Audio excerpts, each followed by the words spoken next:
The bears have been loud this year, and honestly, their argument makes sense on the surface. The price is down over 60% from its high. Every positive news story barely moves the chart. The Clarity Act is stuck in Washington, and if you have been holding through all of it, there have probably been moments where you asked yourself the question nobody wants to say out loud. What if they are right? I want to show you one number, one single number that Brad Garlinghouse dropped on stage that answers that question permanently. And once you hear it, the bear case does not just weaken, it collapses. Before we get to the number, I need you to understand something about how money moves into new markets, because this is the thing the bears are completely missing.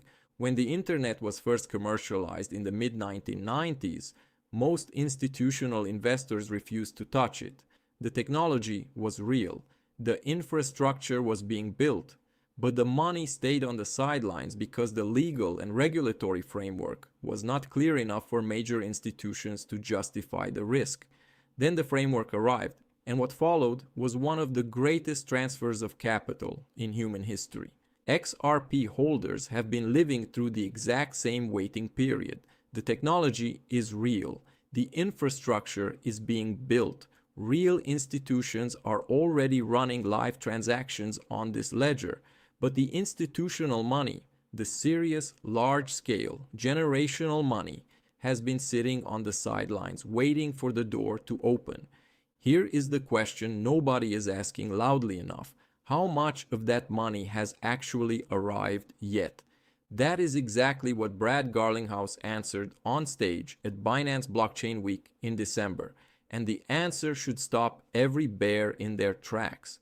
He looked out at an audience that included BlackRock, Franklin Templeton, and Vanguard, three of the most powerful financial institutions on earth, all sitting in the same room. And he said this: crypto products currently represent only 1 to 2% of the total $10 trillion ETF market. 1 to 2%. Let that land for a second. The entire crypto ETF market, Bitcoin, Ethereum, XRP, everything, is sitting at 1 to 2% of what it could eventually become, which means 98% of the institutional money that could flow into this space has not arrived yet. Think about what that means for XRP specifically. The bears look at the price and say, the market has spoken, but the market they are looking at is a market where 98% of the buyers have not shown up yet. That is not a market that has spoken. That is a market that has barely cleared its throat. And here is where it gets even more interesting, because Garlinghouse did not just say that number in a vacuum. He said it while pointing at BlackRock sitting in the room. Now stay with me here, because this is the part most people missed completely. BlackRock is the largest investment firm on earth. They manage $10 trillion. When they launched a Bitcoin product in January 2024, it crossed $1 billion in the first week and hit $80 billion in 374 days. Bitcoin went from $42,000 to $73,000 in 2 months.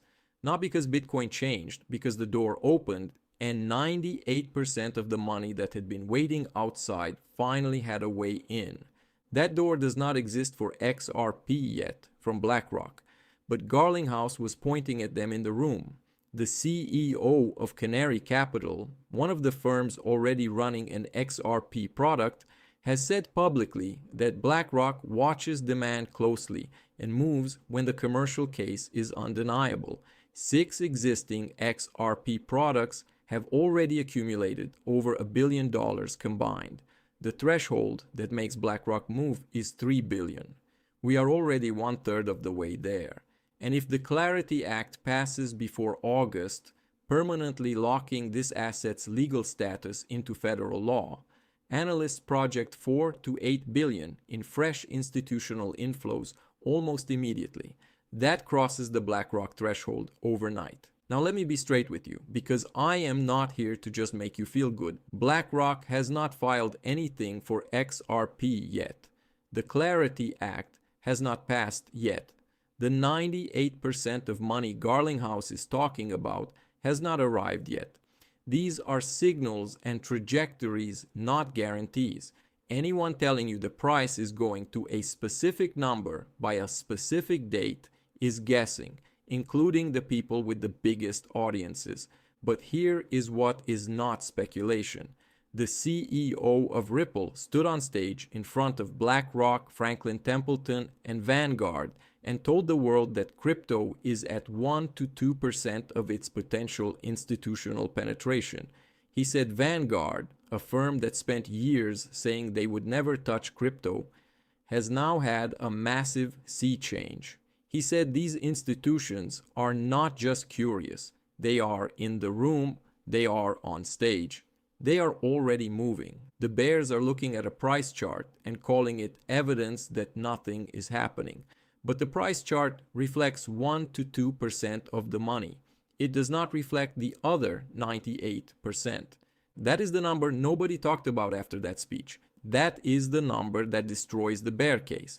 Not because it guarantees a specific price, but because it tells you exactly where we are in the timeline. We are at 1 to 2%. The people holding right now, through the pain, through the noise, through the months of watching the chart go nowhere, are holding at 1 to 2% of institutional penetration. That has never happened before with an asset that had this level of real utility, regulatory clarity, and institutional infrastructure being built around it simultaneously. Watch two things. Whether the Clarity Act gets a Senate vote before August, that is the unlock that turns the trickle into a flood, and whether combined XRP ETF assets start climbing toward 3 billion. That is the signal that tells you BlackRock's decision is getting closer. The bear said the market has spoken, but 98% of the market has not shown up yet. Brad Garlinghouse said it on stage in front of BlackRock, and almost nobody is talking about it. As always, nothing here is financial advice. Do your own research before making any decisions.